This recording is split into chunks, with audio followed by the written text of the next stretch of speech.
Parental guidance is advised. Hello, sound check.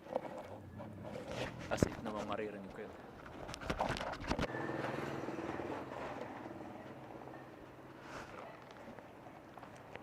Hello, sound check. This is your host in another day of episode. Welcome to shout out kay Polarides. Another day, another life. Welcome to Polarides. Alright, let's go. It's working. Ah, yes. So where we are going? Well, this is a motovlog, so I have to do some riding. Wow, Raider 150 Fi. So beautiful. Let's go!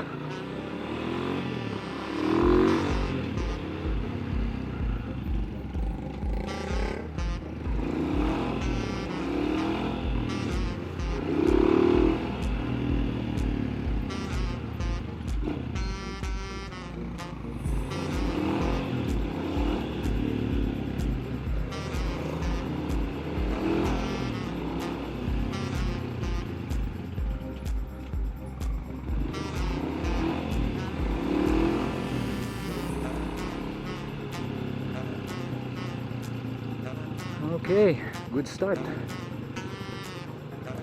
First minute of our video, Raider 150 Fi versus Rusi Classic 250. I wanna see you go. Well, obviously he cannot race at his state, and he's not going to race. No. I'm not either.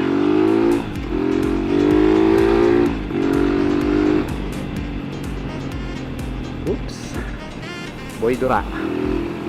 Boy Dura.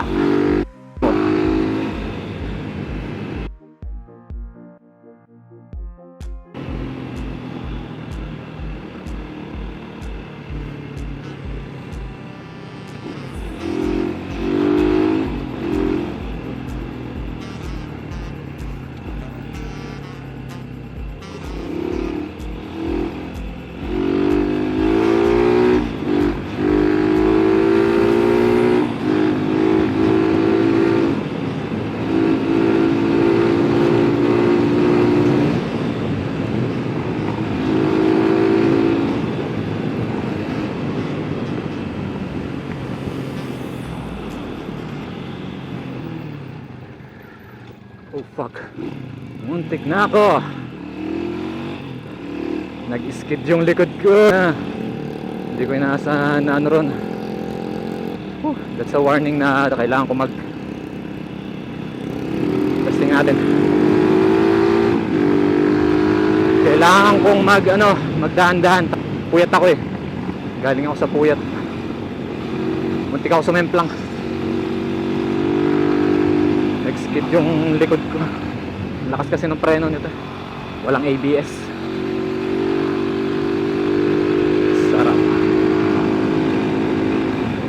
Sarap dito sa amin eh. Hindi mo na kailangan lumayo dahil nandito na lahat.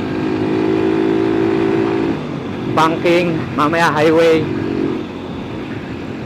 traffic. Yun lang. Uwan sa traffic. So siguro magpakita na rin ako ng short update sa ginawa ko sa motor na to. Nagkabit ako ng split fire. Anong tawag doon?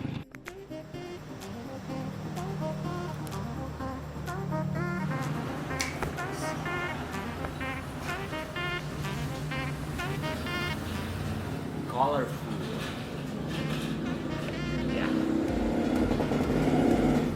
Bring fear to your enemy. Hindi siya ignition coil eh. Ano lang siya, spark plug wire. So para saan ba yun? Well, yung main reason ko kung bakit ko binili yung split fire na yun, dahil lang naman sa kulay niya. wala lang, nagandaan na ako. Pero mayroon daw siyang ibang dagdag. Less resistance daw sa force, ay sa kuryente. Less resistance, ibig sabihin na hindi niya napipigilan yung pagbaba ng voltage. Nape-prevent niya yung voltage drop dahil less restrictive siya. Konting kaalaman, resistance and voltage, di ba? Highway, kurbada, ano pa hanapin mo rito sa amin? Tapos mamaya traffic, saka malalaking truck po. Isa pa sa mga minor update na ginawa ko, yung itong front fork ko nilowered ng konti.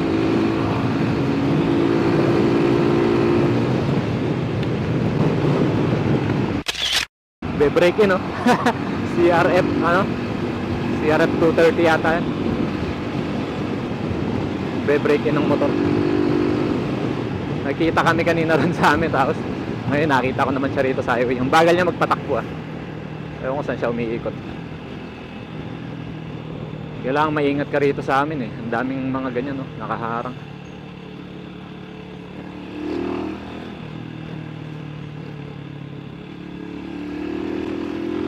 So what is motovlogging? Motovlogging is when you vlog and you ride a motorcycle and then you make comments on things that you see and things that is happening to you.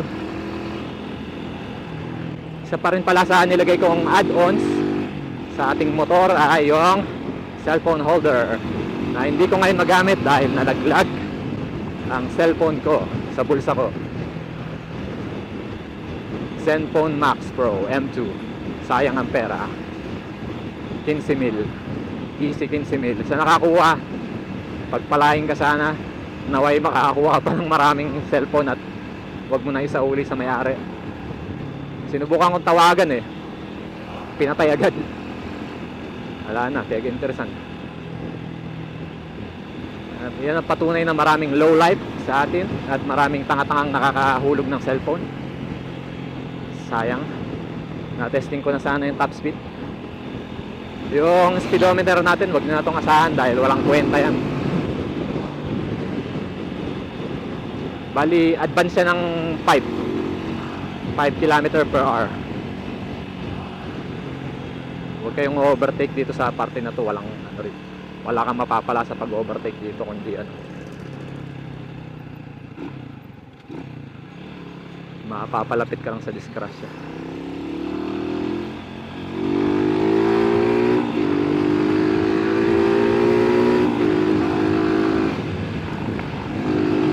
Tignan mo, ang taas-taas nung na yan, yung gilid na yan, paano ka sasampa dyan? Hindi na-stuck ka rito sa shoulder. Ayoko nga magpagsapalaran na sumampa dyan. Di ba? Sabi ng truck, mas mabilis ako sa'yo.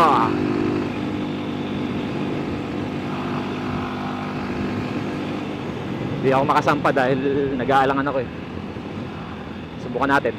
Whoop!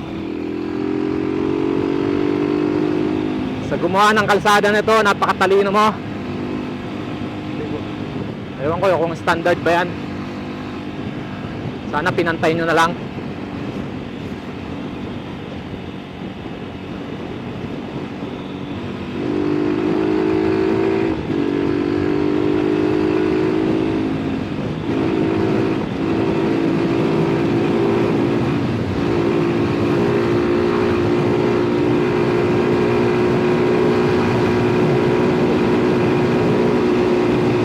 RPM. Hindi ko maipabot ng 115, 116 yung speed. And magbabagal ako dahil huwag kayo magtitiwala sa Kapuna highway na to.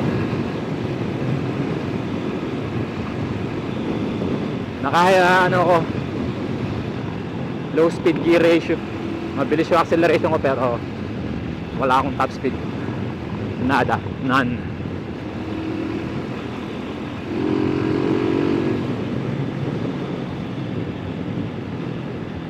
Whew, sarap magpahangin. Kaya lang nakaharang yung maraming checkpoint yan eh.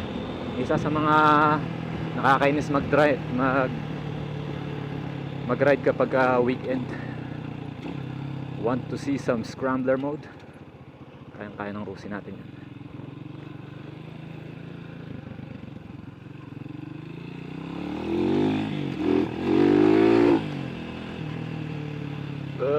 Truck crossing, caution.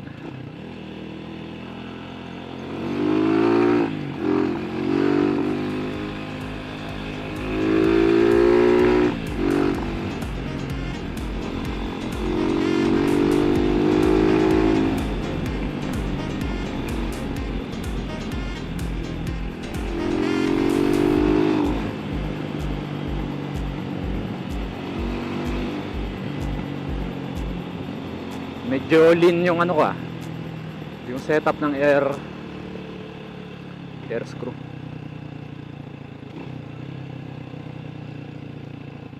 Palatandaan nun kapag ibinaba mo yung silinyador mo, sinisinok o kumakadyot or bagging, jerking dahil nawawalan ng supply ng fuel. Malaki yung bukas ng air screw ko. In-adjust ko kasi kanina. Pakiramdam ko naman kasi rich.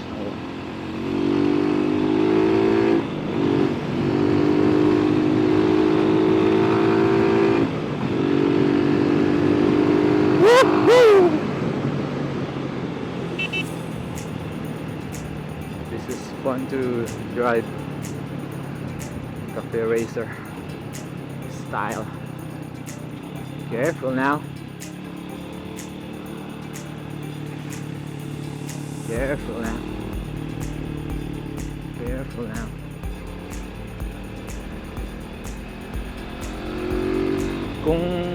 Kung sure lang ako na wala akong makakasalubong, bibilisan ko rito eh.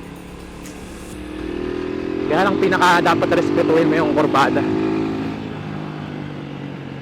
Hindi mo alam kung anong bubulaga sa'yo eh. Kagaya kanina, meron palang nakalagay na ano ron, slow down, barricade. Ayan o, sa kurbada.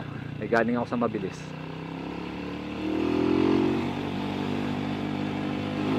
Nagulat ngayon ako. Kung hindi ko nirelease yung preno ko sa likod, sumemplang ako.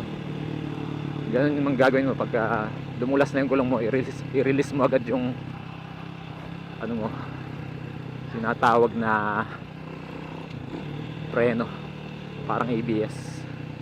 Ganun gumagana yung ABS eh.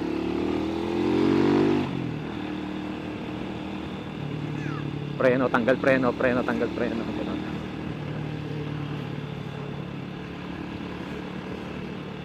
So ang ginawa ko, pag wala kang ABS, manual ABS.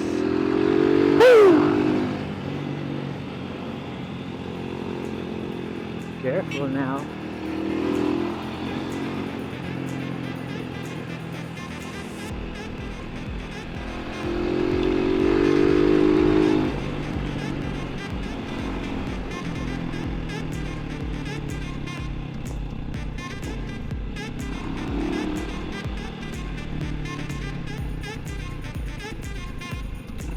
Sana maganda yung footage.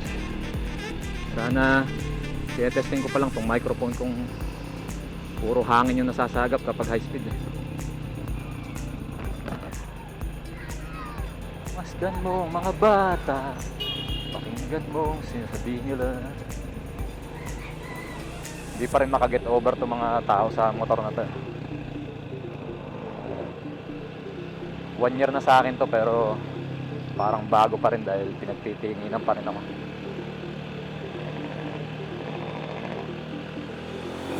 Hindi ko alam kung ano eh, napopogian o hinuhusgan ako eh. Rusi lang yan. Ah!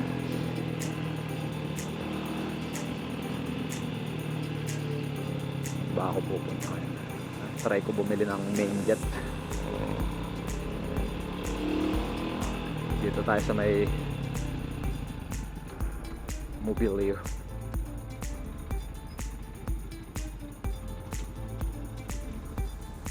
Mobilias.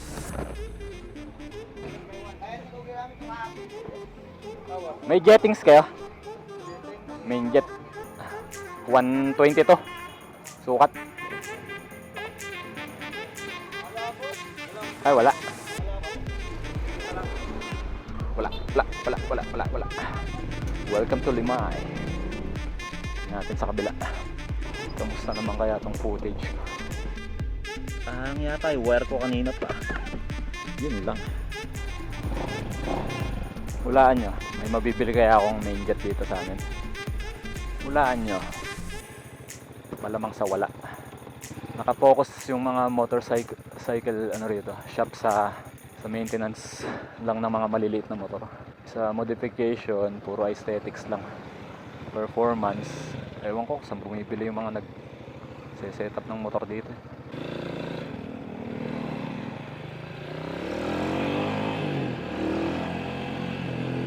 Chicks, oh.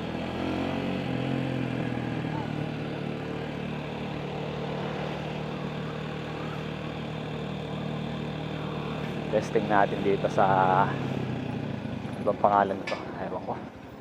May service center pa sila. Testing. May ano kayo? Main jet? Jettings? Carburetor? Ano yun? Buong carburetor o ano? Repair kit? Hindi yung isa-isa. Sabi sa inyo eh. Jettings, hindi nga nila alam yung jettings. Bibentahan ka buong repair kit. Kaya mas madalas ako sa ano eh. Mas madalas ako sa online namimili. Testing natin doon sa kabila.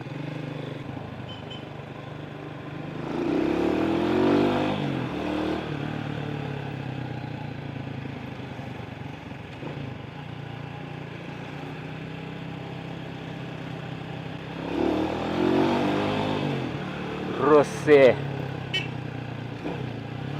Sigma. Poging-pogi yung nakasakay, ano? Poging-pogi si Kuya. Tingnan mo ito mga tricycle. Hindi ka pa nakakatawid eh, sumasampa na. Nakakatamad na yung traffic dito. Alis na ako rito. Uwi na ako.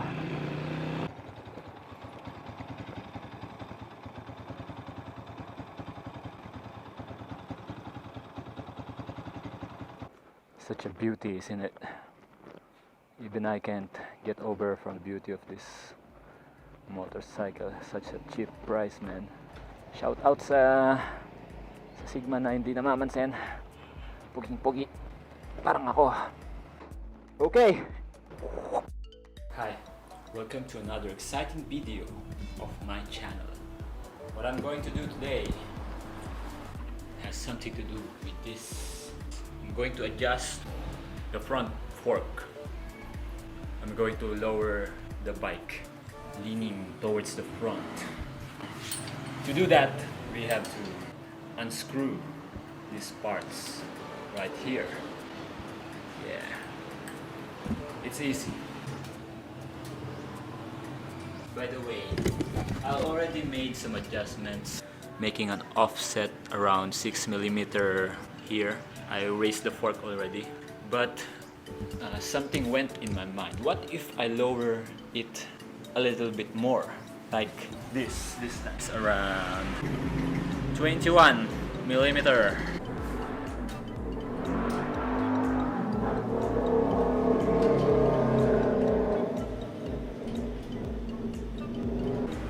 Always unscrew things in opposite to prevent lost thread. Oh fuck! Huwag masyadong luwagan. Hey, look at here. I think there's some sort of a guide on how much you can adjust the fork. These lines over here. I think I want to use this line instead, just to be safe. What do you think?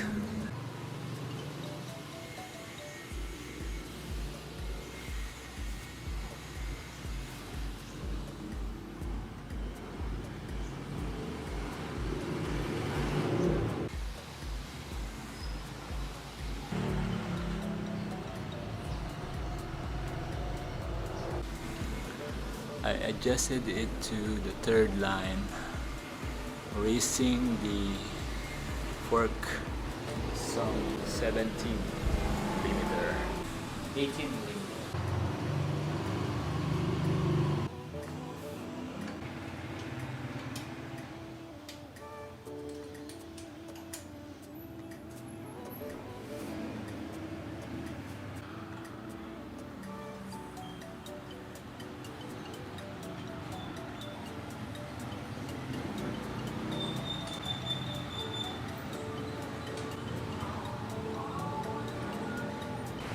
Done.